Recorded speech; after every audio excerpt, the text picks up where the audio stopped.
Good morning, ladies and gentlemen. Welcome back to another episode here on African Confessions. The following story that you're going to be listening to, I received it via TikTok and it reads like this. Hello, brother. How are you? Please post my story as anonymous. I am currently looking for any prophet or any prophetess that come from Zim. So far, there are several people that I have contacted, but these people, they want a lot of money, Joe. I can't afford it. The last woman that I spoke with, she told me that she wanted 36K so that she can do something and remove some things. She says that I have some marks that are on my back that is making all the witches in Soweto to use me as they see fit to use me. Right now, I do not sleep in my own home, even though I have a husband, but my husband, he has no idea that I do not sleep with him, but I leave behind my shadow. Then I go and I bewitch other people, but I am used as a transport by these old witches from Soweto.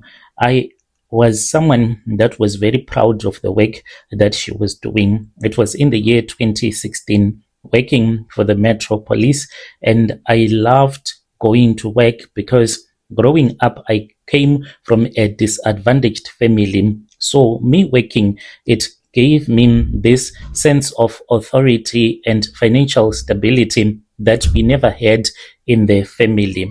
So the steady paycheck that I had, it supported my family here in Soweto, as well as supporting my family in KZN from where I come from. But my life, it took a dark turn when I was accused of corruption and misconduct. We stopped this other taxi, but we did not know that this taxi that we had stopped, it was undercover. And then we charged those guys some money that we wanted so that we can let them go.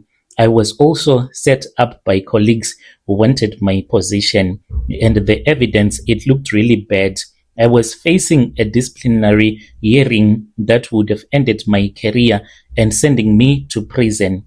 I was desperate. A friend at the station whispered to me and told me, and she said, Mandy, these people, they want to destroy you. You can't fight this with a lawyer.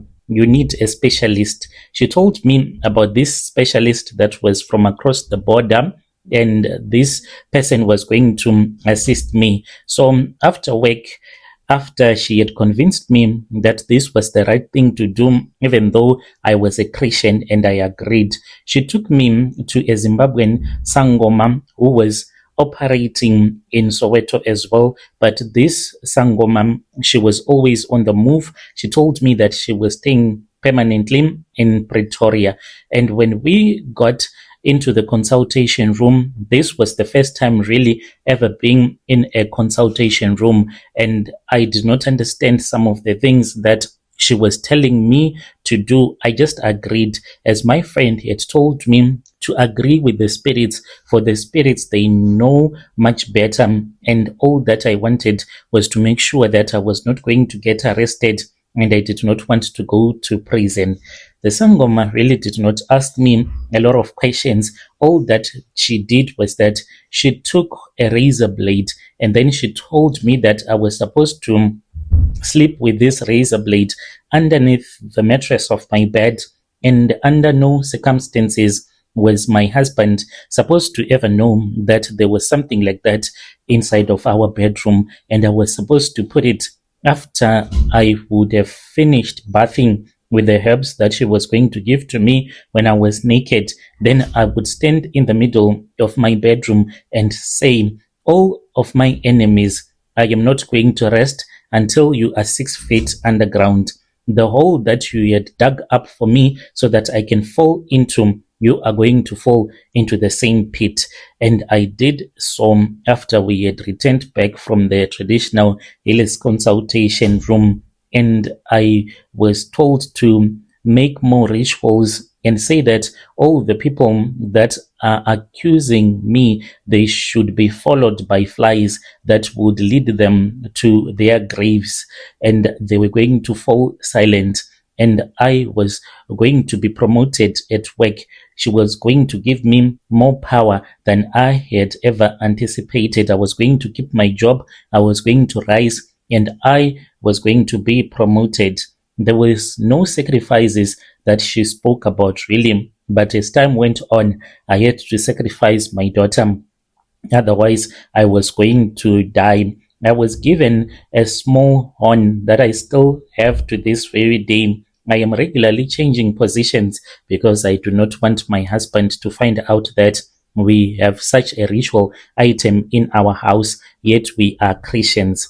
And I was given a specific powder to sprinkle at the entrance of the station so that whenever the people that would be gossiping about me, they will just feel dizzy whenever they say out my name, as well as to give that woman, the friend of mine, for she had access to the entrance of the boardroom where my hearing was supposed to take place. She assisted me, and we did exactly as we had been told.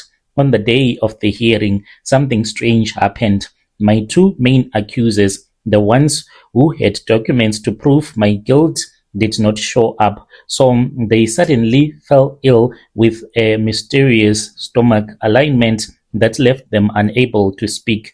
The hearing was postponed, then unresolved, and eventually the charges were dropped for lack of evidence. I had to sue them for defamation of character because they had not brought any evidence at all, even though I had done this, but because of the charms, they were unable to bring the evidence when the hearing was happening. 3 months later, that was when I was cleared, but I was not just cleared, I was promoted as well. I moved up the ranks, getting a better salary, and I was promoted. And I said, God, I have finally won. I thought that the Zimbabwean Sangoma was a miracle worker. My heart, it started to beat so fast the day when I went to see him as someone that had done something good for me. I wanted to go to him so that at least I can thank her for the good thing that she had done for me. But when I arrived in Pretoria, where I had been told that she was staying, to my surprise, this woman, she was not there, and I was told that she had returned back to Zim. So since she had returned back to Zim, I said, maybe it means that the little money that I gave to her, it was all that she wanted. But then the repayment, it was needed. It started with dreams. I would dream I would be leading my daughter to a cemetery. My daughter will be crying, and I will be dragging her by the hair, telling her that she has to die in order for me to live a better life. You have to die. I will tell my daughter that.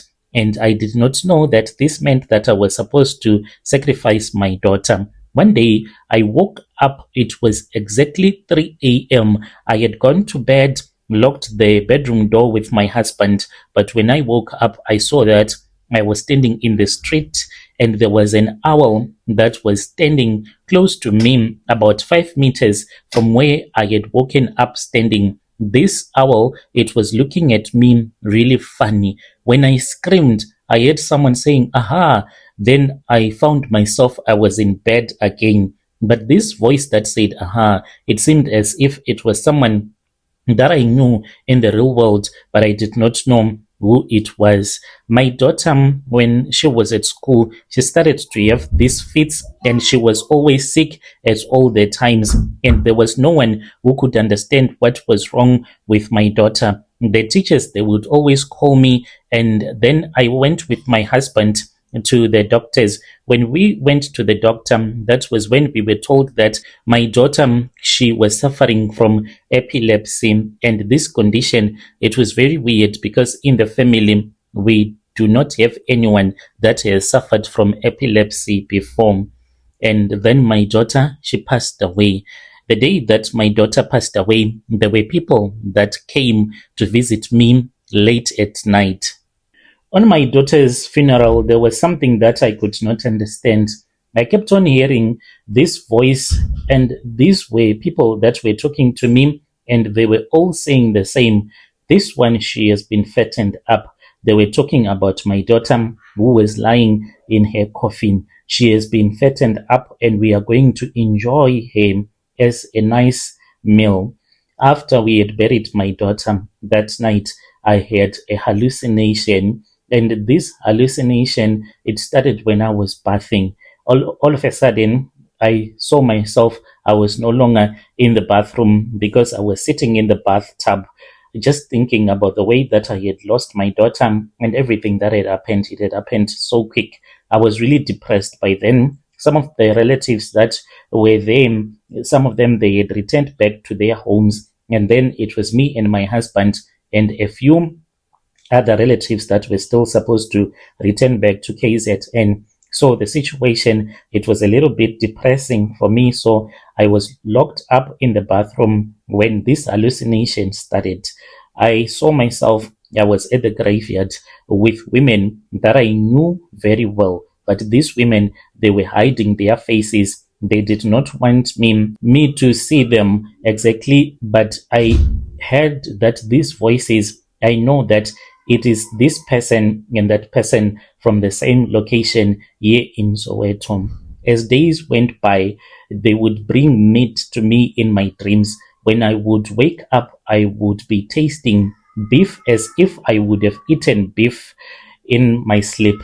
And then one night, I had a voice that was calling out my name. And this voice was like, Mandy, Mandy, it is time. Let us go and play at the graves. At first, I tried to ignore them, but these voices, they got louder and louder each and every time, and they kept on shouting, Mandy, Mandy, it is time, it is time. Let us go and play at the graves. Let us go and play at the graves. One night, it was late 2016, I woke up. I was standing outside again, and then that was when I had a voice that said to me, you are one of us right now. We have come to collect you. And I started to fight with that voice until I saw a woman whom I knew very well. I did not even know that she was a witch. I said to her, what is it that you want from me? Because I am not a witch. And then she pointed at the charms that had been given to me by that Sangoma, and she had told me to keep them in my house at all the times, hidden from my husband. Otherwise, I'll start to lose my mind. She told me that the charms that I have in my house are the ones that are linking me to them, and I already belong to their witchcraft world. Even if I try to expose them, I will start to run mad. There are days, Brother Nation, when I even feel like I am running mad. And whenever this happens, even if I am at work, I look for a quiet place, even lock myself up in the bathroom so that this madness can be over. And it only happens maybe for 5 minutes when I'll be losing my mind.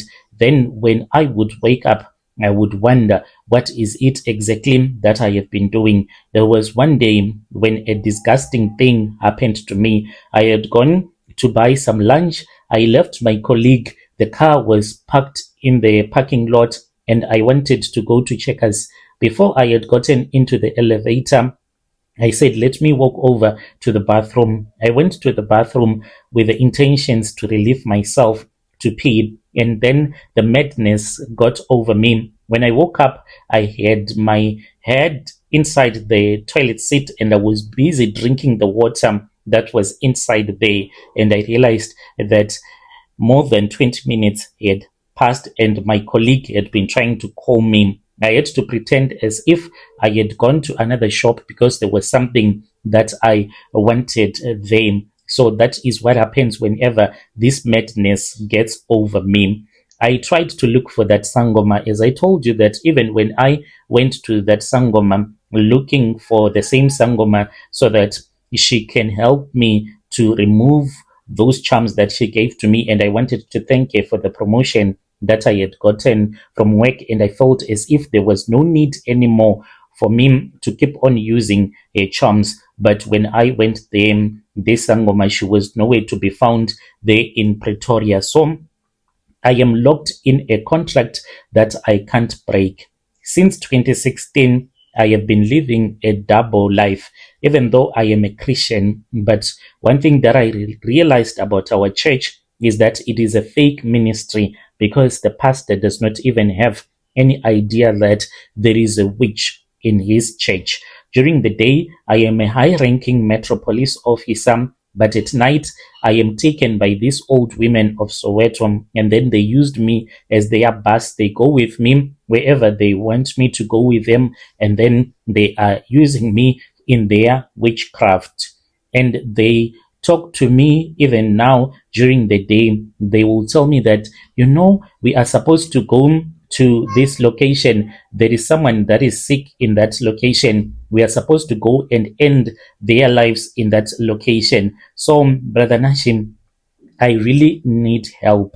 If there is any prophet or any prophetess that that will assist me, I need help. Please, please, brother, I am begging you. The prophetess that said she could help me to remove those marks that are being used by different witches to make me to go with them to the graves. They even use me to dig up the graves. And when I wake up, I am always tired, always grumpy because I spend more than 6 hours flying all over Deep Kloof, Orlando, going to bewitch people. I have developed chronic pain in my legs and on my back. You know why? It is because I carry up to 3 old witches at night since I am their transport. So I am having problems with pain in my legs as well as my back since I am always carrying people on my back.